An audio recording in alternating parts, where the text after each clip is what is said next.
प्रशासनिक अधिकारी हैं, थोड़ा ध्यान रखिए, है ना। आपने नगर परिषद में अगर लोगों को बिठा के क्या कराना चाहते थे आप दिन में?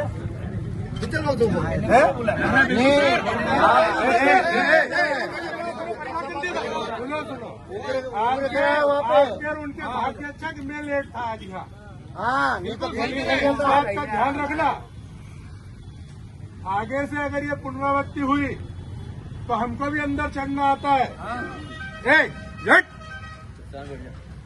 समझ गए? इसलिए अगर आपका काम है, प्रशासनिक अधिकारी है आप, पब्लिक अगर आपके पास समस्या लेने आ रही है तो उसको न्याय संगत तरीके से आप हल कीजिए। ये वन वे चल रहे ना, उसके लिए नहीं। आप परिषद कैसे चलती है मुझे अच्छे से मालूम है। कई चलवा दी है हमने यहाँ और कई चला दी है खुद ने भी। आपकी बहुत शिकायतें आ रही है। क्या क्या मुद्दा बात हुई लाला, क्या कहना पड़ रहा है? आप हमारे विधानसभा के प्रत्याशी को धक्का मार रहे हैं कोई? गुंडों को बुला के नगर परिषद में कर्मचारी क्या बोलो, अंदर कर रखा। ये बात ध्यान रखना, आगे से पहली और आखिरी वार्निंग है, पहली और आखिरी वार्निंग है। आप प्रशासनिक अधिकारी है, प्रशासनिक स्तर से आप उसको चलाइए। जो लोग समस्या लेकर आते क्या भेदभाव करते हैं, खूब हो रहा है। उनके साथ दुर्व्यवहार करते हैं। अगर हमने अगर आरटीआई लगा के निकाला ना तो कितने गाले आपके पूरे अधिकारी कर्मचारियों सबको मालूम है और हमें ही मालूम है। अब हम देखते हो आप कैसे चलाते हो और क्या करते हो। प्रस्ताव कुछ होते हैं, करते कुछ हो। ये बिल्कुल नहीं चलेगा। जो प्रस्ताव बैठक में होता है उस हिसाब से काम कीजिए।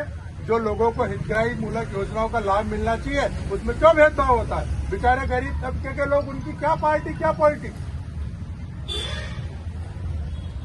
वो तो आमजन है ना। और आप आमजन की सेवा के लिए परिषद कार्यालय बना, उसका प्रशासनिक अधिकारी, आपको उसमें ध्यान रखना चाहिए कि कोर्ट के साथ दुर्व्यवहार ना हो, किसी के साथ गलत अन्याय अत्याचार ना हो। मैं तो पॉलिटिकल आदमी हूँ, कुछ भी कह दूंगा, तो आप तो उसमें अपनी कलम मत फंसाओ। कम से कम उस चीज को समझो थोड़ा। हमारे उपाध्यक्ष का मुद्दा महीनों से चल रहा है, क्या कसूर है उसका जो उसको कक्ष आवंटित नहीं हो रहा? ये कौन देखेगा? आप नहीं देखोगे तो मुझे बताइए। आप यहाँ के हेड हैं, ये तो आपको देखना पड़ेगा ना। लेकिन कोई भी उसको आप समझा सकते हैं कि भाई ये गलत तरीका है यार, हमको कक्ष आवंटित कराना पड़ेगा। केवल इसलिए कि वो आपके पास सत्तारूढ़ पार्टी का नहीं है, इसलिए। ऐसे तो हजारों से पदाधिकारी हो, 40 साल भाई जनप्रतिनिधि का मान सम्मान। आज आप गलत परंपरा डाल रहे हो, आप गलत परंपरा डालेगी तो उसका भुगतान जो आज ये कर रहा है उसको भुगतना पड़ेगा।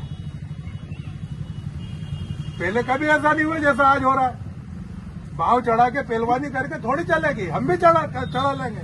और बुला लो, आप जितने थे ऊपर कहाँ भागे उनको बुला लो। खड़े हम ये कहाँ खड़े हो ऊपर, उनको बुलाओ। आपके कार्यालय से किस प्रकार की उड़दंग हो रही थी मुझे सारी जानकारी, पर ये चीज आप है ना ध्यान रखें।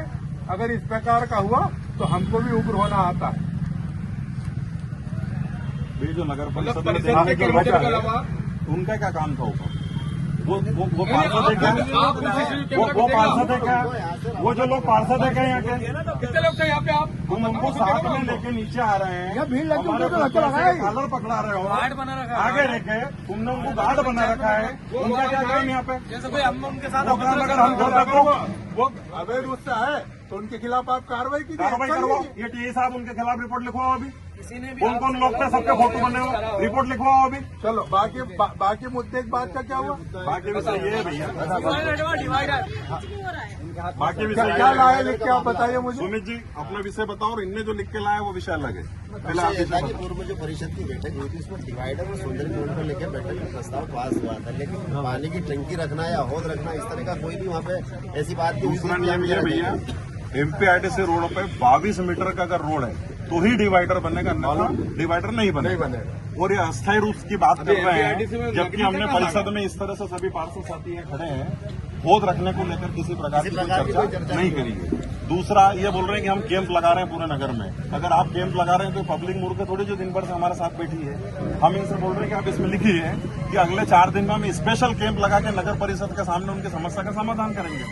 पारिवारिक नामांतरण और अन्य प्रकार अब ये जो लिख के लाए, इंदौर नेमार रोड कृषि उपज मंडी सतवा से जैन मंदिर के पास पुलिया तक अस्थायी डिवाइडर और सौंदर्यीकरण बाबत परिषद संकल्प क्रमांक 77 दिनांक 11/3/2024 से उपरोक्त नगर में मुख्य मार्ग पर अस्थायी डिवाइडर और सौंदर्यीकरण हेतु लगाए गए सीमेंट के डिवाइडर हटाने हेतु आगामी परिषद की बैठक में समस्त पार्षदों समझ चर्चा की जाकर हटाने की कार्रवाई की जाएगी। जब हमने परिषद में रखा ही नहीं तो हम परिषद में क्यों रखवा? और आप इसमें जो दर्शा रहे हो वो भी ठीक है, आपने इधर फिर कैसे लगा दी? पुनासा रोड पे भी लगाया ना। ये कहाँ गई? दूसरा उपाध्यक्ष के उसमें कार्यालय में उपाध्यक्ष महोदय कक्ष आवंटन में संबंध में वरिष्ठ कार्यालय से मार्गदर्शन प्राप्त कर कक्ष आवंटन हेतु 15 दिवस में कार्यवाही की जाएगी।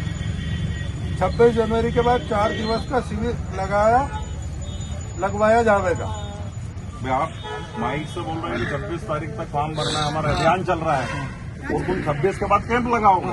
कैंप तो 2 दिन में लगना चाहिए। वो तो 2 दिन में कैंप लगना चाहिए। स्पेशल कैंप लगाने में क्या दिक्कत है? नगर परिषद के पास आवास योजना की बात है।